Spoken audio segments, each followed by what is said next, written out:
Ce soir, nous avons le plaisir d'accueillir François Cornu-Gentil, ancien député et observateur avisé de la scène politique nationale et locale.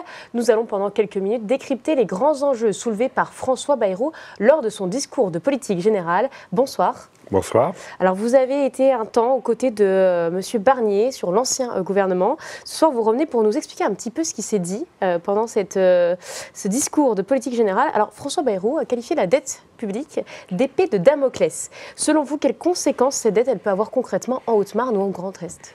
Pour le moment, c'est pas seulement la Haute-Marne et le Grand Est, c'est sur toute la France et sur tous les Français. Cette dette, effectivement, si on est obligé de la rembourser, et même pour pouvoir continuer à emprunter, on emprunte de plus en plus cher tous les ans. Aujourd'hui, les simples intérêts de la dette, c'est autant que le budget de la défense, c'est-à-dire 50 milliards d'euros. Au train où l'on va, d'ici 1 ou 2 ans, les intérêts de la dette, ça risque d'être 70 milliards, c'est-à-dire le premier budget de l'État. Quand nous payons nos impôts, on paye peut-être pour les hôpitaux, peut-être pour la police, peut-être pour la gendarmerie, mais on payera en premier lieu les intérêts de la dette. Vous voyez qu'il y a quand même quelque chose qui ne va pas très bien. Ce n'est pas seulement le problème de Grand Est, c'est le problème de tout le monde. De tout le monde. Alors justement, vous le dites, on fait des efforts déjà, et des efforts budgétaires sont encore demandés, en tout cas ils devront être faits à tous les niveaux. Comment les collectivités locales, là si on revient un petit peu au niveau local, qui sont déjà sous pression financière, peuvent-elles participer à ces efforts ? Alors, il faut voir deux choses, effectivement. Il y a un petit jeu, hein. Chacun dit, c'est pas moi, c'est l'autre. En réalité, on a tous amené à cette situation-là. Donc les collectivités disent, nous on gère très bien, mais c'est l'État qui gère très mal. Et l'État dit, mais regardez, les maires, les présidents de conseils départementaux, c'est eux qui sont dépensiers. Tout le monde a un peu raison, tout le monde a un peu tort. C'est-à-dire tout le monde peut faire des efforts. Ce qui est compliqué, c'est que dans un budget, on veut faire des économies immédiates. Les économies immédiates, c'est forcément violent, c'est des coups de rabot, et que aussi bien l'État que les collectivités locales peuvent faire des efforts, mais ça prend du temps. Donc c'est ça qu'on veut. Si on veut avoir des résultats rapides, c'est des mesures très coercitives pour les collectivités, et c'est pas bon. Donc il faut savoir où est-ce qu'on met le curseur. C'est quoi, par exemple, des restrictions de budget ? Oui, c'est-à-dire il y a sans doute, effectivement, aussi bien dans la fonction publique que même dans les collectivités, un peu trop d'emplois en réalité, mais ce n'est pas les gens qui sont fautifs. Il faut attendre qu'ils partent à la retraite, vous voyez, je veux dire. Donc c'est vouloir faire des économies, c'est possible. Les faire brutalement, ça crée des tensions sociales qui sont inutiles et qui sont injustes. Et qui sont compliquées à gérer à notre niveau local. Voilà, exactement. Alors justement, on en parlait de ces efforts budgétaires et vous parliez également des emplois. L'emploi est au cœur du gouvernement, notamment sur le thème de la réforme des retraites. Voilà, le Premier ministre l'a dit, c'est une remise en chantier pour un temps bref. Voilà comment il l'a présenté. Mais ça reste quand même l'une des grandes priorités de la population française. Comment on peut sortir de cette crise ? Je crois qu'il faut d'abord les maintenir, les retraites. Donc c'est essayer de faire en sorte que, effectivement, les Français aient des retraites décentes, et ce n'est pas le cas pour tout le monde.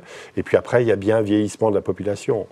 Enfin, il y a bien des métiers beaucoup plus difficiles que d'autres. On voit bien que selon les catégories sociales et les catégories professionnelles, l'espérance de vie est plus ou moins longue. Donc ça veut dire que la tâche au travail était plus ou moins difficile, il faut le reconnaître.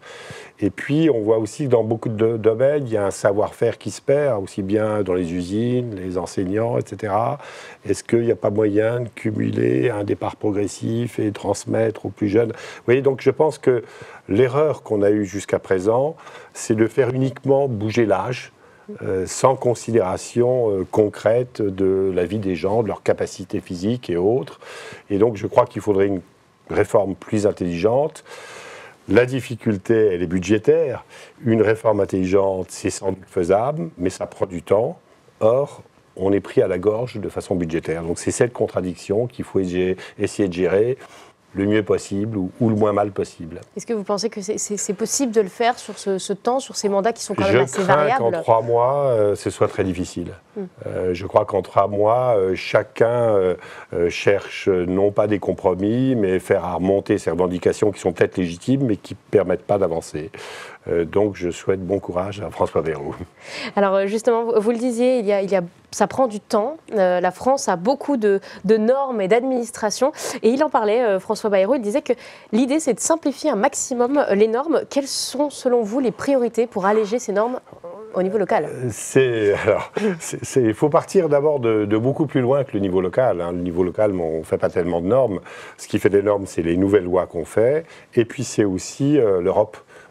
L'Europe, si on compare par rapport aux États-Unis, à d'autres régions du monde qui sont beaucoup plus dynamiques que nous, ils émettent beaucoup moins de normes. Donc l'Europe, ça a beaucoup d'avantages. Un des inconvénients, c'est de nous mettre un peu des semelles de plomb.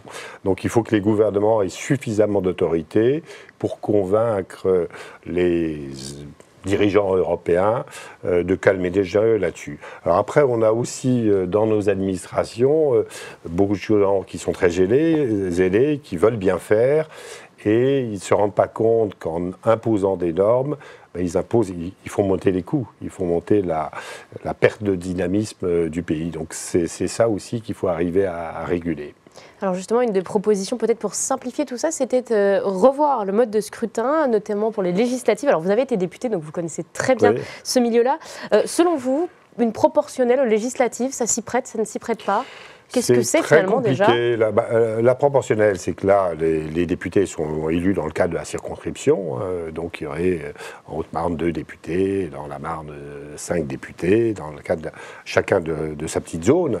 La proportionnelle, c'est un résultat global au niveau département et on fixe le nombre de députés en fonction de ce résultat global.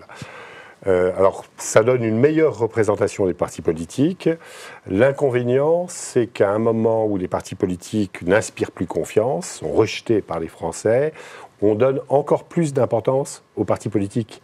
La proportionnelle, si vous êtes bien avec votre parti politique, vous êtes sûr d'être bien placé sur la liste et vous n'avez pas besoin de faire campagne.